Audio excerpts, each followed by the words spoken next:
आज की वीडियो में हम बात करेंगे शाह आलम सरकार के पहले खलीफा हज़रत मौलाना शेख अहमद मियाँ मखदूम सोहरवर्दी रहमतुल्लाह अलैह के बारे में। आपका मुबारक नाम अहमद है। आपके वालिद को हज़रत शेख अहमद गंज खट्टू रहमतुल्लाह अलैह ने बसारत की थी कि आपके वहाँ लड़का होगा जो बहुत बड़ा अल्लाह का वली होगा, उसका नाम आप अहमद रखना। आपने 12 साल की उम्र में कुरान हिफ्ज़ कर लिया था। आप शाह आलम सरकार के मुरीद और पहले खलीफा थे। आप शाह आलम सरकार का बड़ा अदब और एहतराम करते थे। कभी आपको पेशाब पाखाना की हाजत होती तो आप रसूलाबाद से दूर जंगल में जाकर अपनी हाजत पूरी करते थे। इतना अपने पीर के मकाम का अदब और एहतराम करते थे। इस दरबार से रसोली और कैंसर के गांठ के मरीज़ों को शिफा मिलती है, बेऔलादों को औलाद मिलती है। ज़्यादा जानकारी के लिए वीडियो को आखिर तक ज़रूर देखें। वीडियो अच्छी लगे तो लाइक ज़रूर कर दें। औज़ुबिल्लाहि मिनश्शैतानिर्रजीम बिस्मिल्लाहिर्रहमानिर्रहीम अस्सलामु अलैकुम वरहमतुल्लाहि व बरकातुहू। Welcome to my YouTube channel Ahmedabad के औलिया। तो कैसे हो आप सब? इंशाअल्लाह आप सब खैरियत से होंगे। अल्लाह आप सबको खुश रखे, आबाद रखे। मेरा नाम है आसिफ संदी और आज हम बात करेंगे हज़रत मौलाना शेख अहमद मियाँ मखदूम सोहरवर्दी रहमतुल्लाह अलैह के बारे में। तो आप जो है ना वो शाह आलम सरकार के जो है ना पहले खलीफा है और शाह आलम सरकार के मुरीद भी है। तो आज हम इनके बारे में जो भी इंफॉर्मेशन मुझे मालूम है ना ये किताब में वो आप लोगों के साथ शेयर करूँगा इंशाल्लाह। तो वीडियो अच्छी लगे तो लाइक ज़रूर कर देना। आपका मुबारक नाम अहमद है। आपका लक़ब शेख पीर है। आपका नसबनामा दिल्ली के सुल्तान साबुद्दीन गोरी बादशाह से मिलता है। आपके वालिद का नाम शेख बुरहानुद्दीन है। आपके वालिद को पहले सब फर्जंदों में सब शहजादी आई थी, यानी लड़की आई थी। आपका कोई लड़का नहीं था। आपके वालिद शेख अहमद गंज खट्टू रहमतुल्लाह अलैह से बड़ी अकीदत रखते थे। आपके वालिद हज़रत शेख अहमद गंज खट्टू रहमतुल्लाह अलैह के मुरीद थे। हज़रत शेख बुरहानुद्दीन नहरवाला पाटन में रहते थे। आपने अपने पीर शेख अहमद गंज खट्टू रहमतुल्लाह अलैह से लड़के के लिए इल्तिजा की तो शेख अहमद गंज खट्टू ने बसारत की कि आपके वहाँ लड़का होगा, उसका नाम अहमद रखना, वो अल्लाह का बहुत ही बड़ा वली होगा। शेख अहमद गंज खट्टू रहमतुल्लाह अलैह के बसारत के मुताबिक हिजरी 817 के मुताबिक सन 1414 में आप हजरत की पैदाइश हुई। आप हजरत की पैदाइश पाटन में हुई और आपका नाम आपके वालिद ने अहमद रखा।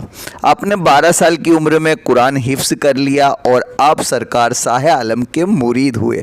आप हजरत सरू से मोहब्बत इलाही में गालिब रहते थे।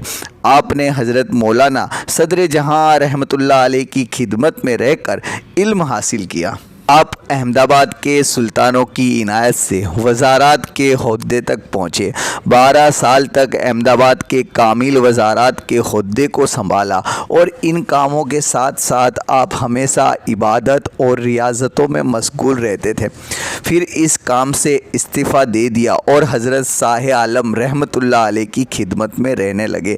यहाँ भी आप सख्त इबादत और रियाजत करते और पूरे 12 साल तक खिदमत में गुजारे और कामिल और अकमल बुजुर्ग हुए। हज़रत शाह आलम ने आपको अपना दीवान और पेशकर बना लिया। खानका और जागीरों के तमाम काम आपके सुपुर्द कर दिए। कुछ वक्त के बाद इस काम से आज़ाद होकर आप गोसा नसीन हो गए। आप हर घड़ी यादें इलाही में मशगूल रहते थे। आप फनाफिस सेकते।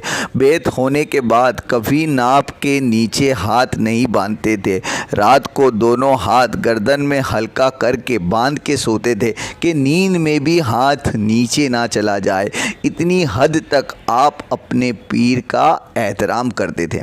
पीर का अदब इस हद तक था कि रसूलाबाद के क़याम के दरमियान कभी पेशाब या पाखाने की हाजत होती तो रसूलाबाद से दूर जंगल में जाकर आप अपनी क़ज़ाए हाजत फरमाते। आप बड़े आलिम और बाअमल बुज़ुर्ग थे। हज़रत शाह आलम रहमतुल्लाह अलैह के विसाल के बाद सिर्फ 2 साल ही ज़िंदा रहे।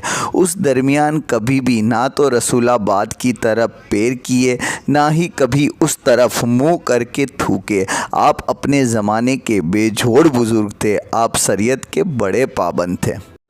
यहाँ आपके मज़ार के पास करीब ही में ये आप मज़ार देख रहे हो, ये आपके वालिदा का मज़ार है।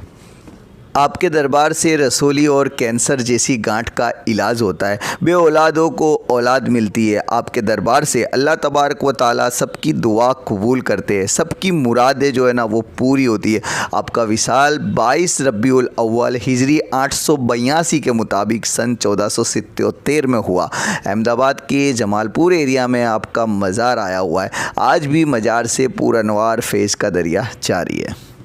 मखदूम साहब बाबा की दरगाह पे मैं जब गया जमालपुर, तो दरगाह के सामने एक मदरसा है, तो मदरसे के बच्चों के जानिब से दरगाह में ना चादर पेश की जा रही थी। तो मैं उस वक्त पहुंचा वहाँ पे और नियाज भी थी, मैं नियाज लेकर आया हूँ। देख सकते हो आप, ये सोने की असरफिया मीन्स ये चॉकलेट है, नियाज है।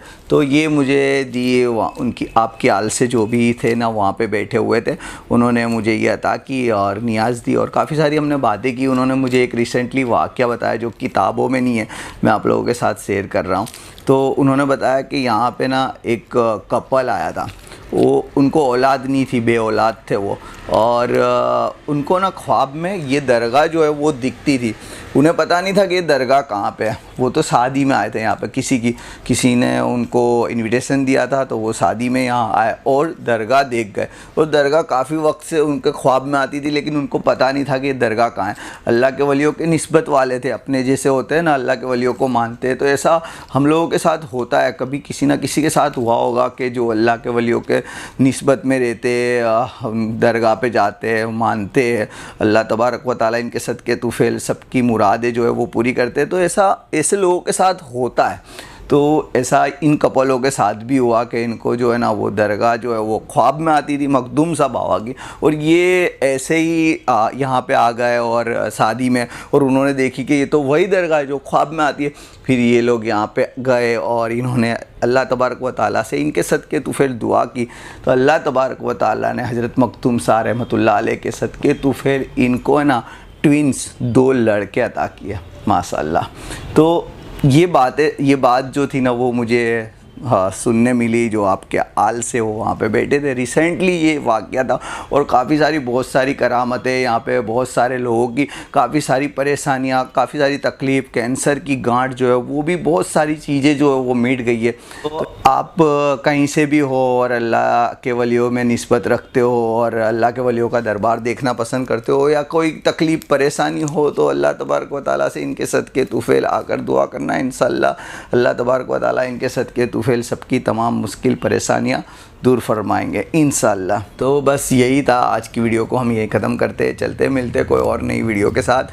तब तक के लिए अल्लाह हाफ़िज़। दुआ में याद, आप अपना और अपनी फैमिली का ख्याल रखिएगा। अस्सलाम वालेकुम रहमतुल्लाहि व बरकातुहू। फ़ी अमानिल्लाह।